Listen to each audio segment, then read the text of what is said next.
আসসালামু আলাইকুম রহমতুল্লাহ। সম্মানিত বিয়ানীবাজার এবং গোলাপগঞ্জবাসী, আপনারা জানেন যে গোলাপগঞ্জ বিয়ানীবাজারের বিভিন্ন সমস্যা নিয়ে আমি ভয়েস রেজ করছি, বোঝার চেষ্টা করছি আমাদের এই সমাজের অসঙ্গতিগুলো কোথায়। এই যে দেখেন, আমি এক জায়গায় দাঁড়িয়ে কথা বলছি, যার পিছনে বর্জ্যের স্তূপ। তো এটা একটা প্রধানতম রাস্তার পাশে। এই এলাকাটা খুবই ভদ্র, মার্জিত, উন্নত মানুষের বসবাসকৃত এলাকা। তো এখানে পৌরসভার সব বর্জ্য এনে ফেলা হচ্ছে। এগুলো আসলে যারা সরকারে আছে বা যারা রাজনীতি করে, তারা যদি বিভিন্ন সমস্যার সমাধান কিভাবে করতে হয় সেটা জানে, তাহলে এগুলো এইভাবে স্তূপের মতো বর্জ্যের সমাহার করার তো দরকার নেই। বর্জ্যকে কমানো যায়, একটা জিনিসকে একবার ব্যবহার করে ফেলে না দিয়ে এটা বারবারও ব্যবহার করা যায়। আবার ব্যবহৃত জিনিস থেকেও নতুন পণ্য উৎপাদন করা যাবে। রিসাইক্লিং পদ্ধতির মাধ্যমে এটাকে সম্পদে পরিণত করা যাবে এবং গৃহস্থালির বর্জ্যগুলো থেকে কম্পোস্ট সার উৎপাদন করা সম্ভব এবং বর্জ্যের স্তূপ এগুলোকে জ্বালিয়ে তাপ শক্তি উৎপাদন করা সম্ভব। অনেক আধুনিক পদ্ধতি আছে যেগুলো ব্যবহার করে আমরা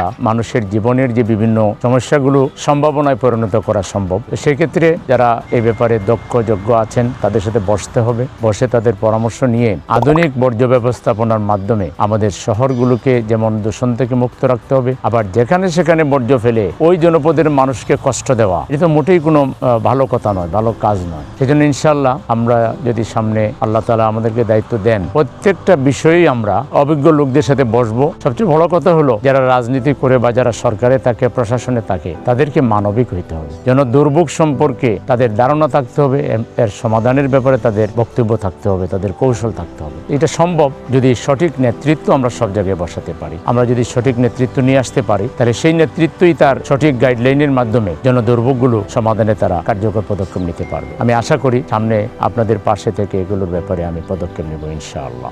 নির্বাচনে এলো দাড়ি পাল্লা, এবার সেলিম ভাই নিয়ে এলো দাড়ি পাল্লা।